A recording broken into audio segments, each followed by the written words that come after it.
Selamat datang di video series saya, yaitu membahas soal teknologi seputar Bitcoin dan crypto aset dan cryptocurrency lainnya. Nah, video ini ada karena kerjasama dengan Akademi Kripto. Jadi berbagai informasi yang disampaikan di dalam video ini bukan merupakan ajakan untuk menjual atau membeli instrumen apapun, crypto aset apapun, melainkan untuk tujuan edukasi semata. Termasuk ketika saya menyebutkan satu produk tertentu atau nama tertentu, itu bukan berarti saya melakukan endorsement terhadap produk tersebut. Yang akan kita bahas kali ini adalah soal anonimitas Bitcoin atau yang sering kita sebut dengan Bitcoin anonymity. Nah, key idea atau ide kunci yang akan disampaikan dalam video kali ini adalah soal memahami bagaimana Bitcoin anonymity, fundamentalnya seperti apa, kemudian beberapa pertanyaan akan saya bahas juga, yaitu pertanyaan-pertanyaan yang sering saya dapatkan dari berbagai pihak. Pertama, kita harus memahami dulu model privasi Bitcoin, yaitu bagaimana Bitcoin ini memberikan perlindungan yang kalau menurut saya ekstra gitu ya, terhadap aset yang Anda miliki. Jadi pertama kalau kita lihat model privacy tradisional, ini merupakan model privacy yang diimplementasikan di misalnya perbankan tradisional ya, yang mengelola uang fiat. Kalau di dalam perbankan, itu pasti Anda akan dimintai identitas, misalnya KTP, kemudian username, password gitu ya, sebelum Anda diperbolehkan mengakses dana Anda sendiri. Jadi itu dana Anda dititipkan ke bank, tetapi untuk mengakses Anda harus menyebutkan identitas Anda. Ya, normal ya. Karena Anda harus membuktikan bahwa aset tersebut adalah milik Anda. Jadi Anda bukanlah orang lain. Seperti itu konsepnya. Nah, meskipun dari sisi kanan di sini ada kotak namanya publik, jadi model privasi seperti ini itu tidak terpublikasi, gitu ya. Jadi ada batasan di sini. Jadi pihak publik tidak punya akses terhadap transaksi atau bahkan trusted third party. Jadi kecuali Anda mempublikasikan gitu ya. Misalnya Anda membuktikan bahwa Anda sudah mengirimkan dana atau dengan nominal sekian. Nah, itu Anda sendirilah yang mempublikasikan. Tetapi umumnya saya misalnya tidak punya akses terhadap informasi transaksi perbankan Anda. Begitu normalnya. Tetapi transaksi ini tentu saja terbuka bagi bank tersebut. Gitu ya. Jadi boleh dibaca oleh bank tersebut. Termasuk mungkin beberapa pihak yang terkait. Misalnya penyedia layanan jaringan atau penyedia layanan database dan lain sebagainya. Yang model privasi baru itu identitasnya tidak pernah tersambung dengan account Anda, tidak pernah terhubung dengan alamat Bitcoin Anda. Jadi kalau Anda menemukan sebuah alamat Bitcoin, amat sangat sulit untuk menemukan identitas aslinya kalau hanya dengan informasi tersebut gitu ya.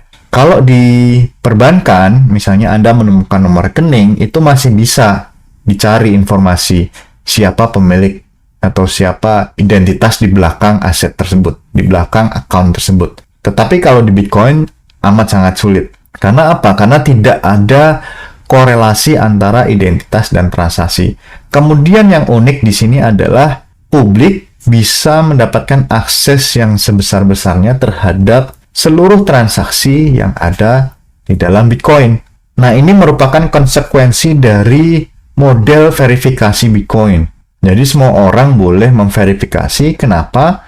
Karena tidak ada pihak sentral yang mengelola jaringan Bitcoin. Makanya semua orang boleh melakukan verifikasi. Begitu. Sebagai pengganti identitas, itu Anda akan disediakan satu teknologi, satu fitur yang namanya public key kriptografi atau kriptografi kunci publik. Nah, ini model ini atau teknologi ini atau algoritma ini sudah dibahas di video saya sebelumnya, video-video sebelumnya gitu ya. Bagaimana kita harus mengelola kunci atau bagaimana peran sebuah wallet yang menyediakan semua fasilitas yang kita butuhkan seolah-olah Bitcoin itu ada di tangan Anda. Nah, itu peran wallet. Nah, untuk memvalidasi identitas, itu Anda menggunakan digital signature yang berbasis kriptografi tentu saja, bukan yang berbasis PIN, bukan yang berbasis klik, dan lain sebagainya. Kalau di Bitcoin dan crypto aset, dia berbasis digital signature yang kriptografi. Nah, kemudian kita juga melihat bagaimana model atau transaksi UTXO yang terjadi di Bitcoin. Ini juga saya bahas di video-video sebelumnya. Akan tetapi kita akan ulang sedikit informasi apa yang kita bisa peroleh, informasi apa yang kita bisa gali ketika kita menemukan sebuah transaksi Bitcoin. Misalnya kita melihat ada satu transaksi namanya TX6. Karena sifat dan karakteristik dari UTXO model, kita bisa menelusuri setiap input yang ada di dalam TX6 ini. Misalnya input 0 dengan nominal 10.000 Satoshi, kita bisa lacak ternyata ini berasal dari TX4, yaitu output 0. Jadi output 0 ini diproduksi atau dihasilkan oleh TX4 dengan mengkonsumsi input 0. Kalau kita lacak lagi, ternyata inputnya ini berasal dari TX2. Kemudian kalau kita kembali lagi ke TX6, input 1 itu berasal dari TX5. Ternyata inputnya yang terkait dengan output ini berasal dari TX2. Oh, nyambung TX4 dan TX5 itu kedua inputnya berasal dari transaksi yang sama, yaitu TX2. Nah, TX2 itu menghabiskan atau mengkonsumsi output 1 dari TX0. Demikian juga seterusnya kita juga bisa melacak hingga TX1 dan TX3. Nah, semuanya ini hanya berdasarkan analisis kita yang dimulai dari TX6. Jadi kita bisa membuat sebuah jaringan gitu ya.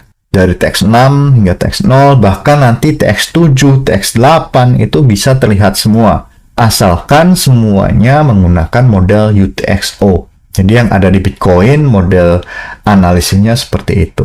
Kemudian ada juga berbagai informasi yang kita bisa peroleh. Misalnya kita dapatkan dari Bitcoin Explorer gitu ya. Ada alamat penerima, nominal atau amount, kemudian alamat pengirim, kemudian ongkos transaksi, juga kita bisa lihat bagaimana menghitung ongkos transaksi, itu sudah dibahas di video-video sebelumnya. Kemudian timestamp, yaitu kapan transaksi ini dibuat. Nah, tadi sudah saya jelaskan sedikit tentang bagaimana menganalisis UTXO ya, sebuah transaksi yang berbasis UTXO itu bisa dianalisis. Nah, yang kita lakukan tadi, menganalisis dari TX6 hingga TX3, itu disebut dengan chain analysis, yaitu melacak jaringan atau jalur aset atau aliran aset setelah terjadinya sebuah event yang terkenal misalnya. Misalnya TX6 ini merupakan aktivitas hacking, biasanya langsung dilacak. Aktivitas atau transaksi-transaksi yang terkait itu bisa dilacak. Itu adalah analisis yang mudah. Chain analysis itu adalah analisis yang paling gampang dilakukan. Meskipun nanti tidak segampang itu ya. Kemudian ada satu analisis yang lebih advance lagi yang namanya clustering analysis. Jadi dia mengcluster atau menggabungkan alamat-alamat untuk mengestimasikan kepemilikan atas aktor-aktor khusus, misalnya para hacker. Nah, ini gimana caranya? Ini caranya begini. Misalnya kita lihat ada TX2 di sini. TX2 ini menghasilkan dua output, yaitu output 0 dan output 1. Kalau kita lihat, ternyata TX4 dan TX5 itu ternyata berhubungan dengan TX6 karena output dari TX4 dan output dari TX5 itu dihabiskan di transaksi yang sama. Analoginya, ini berarti dimiliki oleh orang yang sama. Kenapa? Karena dia ternyata menghabiskan output dari dua transaksi yang berbeda, yang ternyata berasal dari transaksi yang sama, TX2. Nah, itu adalah satu konsep clustering analysis. Tetapi clustering analysis juga ada beberapa layer ya. Ada satu paper yang membahas clustering analysis, bagaimana ini dilakukan. Dan juga Ini clustering analysis yang saya bacakan beberapa tahun belakangan. Tentu saja di tahun-tahun lebih baru, model analisis ini berkembang dengan pesat, termasuk misalnya menggunakan model data mining, kemudian AI, dan sebagainya. Kemudian ada behavioral analysis, yaitu menganalisis kesamaan di antara transaksi ini. Misalnya frekuensinya. Misalnya satu wallet ini frekuensinya berapa kali dalam sehari. Ya berarti ini kemungkinan adalah wallet milik exchange misalnya. Atau berbasis waktu. Misalnya ada wallet-wallet yang aktif di waktu-waktu tertentu. Ya itu misalnya aktifnya di jam 9 sampai jam 5 waktu Amerika Serikat. Artinya kemungkinan ini adalah wallet milik orang Amerika Serikat. Kemudian berbasis nominal. Kok wallet-wallet ini mentransaksikan dengan nominal yang spesifik, misalnya 10.544 Satoshi beberapa kali. Nah, ini ada apa? Ini kan aneh, kan? Karena angkanya ganjil, bukan 10.000, bukan 20.000, tapi 10.544. Nah, itu bisa jadi ada sesuatu di belakangnya. Kemudian kita juga mengenal adanya KYC dan AML. Ini biasanya dilakukan untuk mengakses fasilitas on-ramp dan off-ramp. On-ramp itu artinya apa? On-ramp itu ya kita menjual fiat untuk mendapatkan aset kripto. Kalau off-ramp kebalikannya, ya kita menjual aset untuk mendapatkan fiat. Nah, biasanya perdagangan ini kalau kita menggunakan fasilitas pihak ketiga, misalnya exchange, membutuhkan KYC, AML. Artinya kita harus membuktikan identitas, misalnya scan KTP, kemudian foto, video. Nah, itu merupakan usaha untuk KYC dan AML. Jadi, ketika Anda menggunakan exchange, Anda harus tahu bahwa mereka ini menyimpan identitas Anda, nama, alamat, kemudian KTP atau government issued ID, bisa paspor dan sebagainya. Kemudian mereka juga tahu berapa aset yang Anda miliki yang tersimpan di dalam exchange. Kemudian berapa yang diterima, kemudian berapa yang diterima, kemudian siapa pengirimnya. Kemudian berapa yang diperdagangkan dan berapa profit yang Anda dapatkan dari perdagangan tersebut. Kemudian berapa yang di-withdraw atau berapa yang dijual.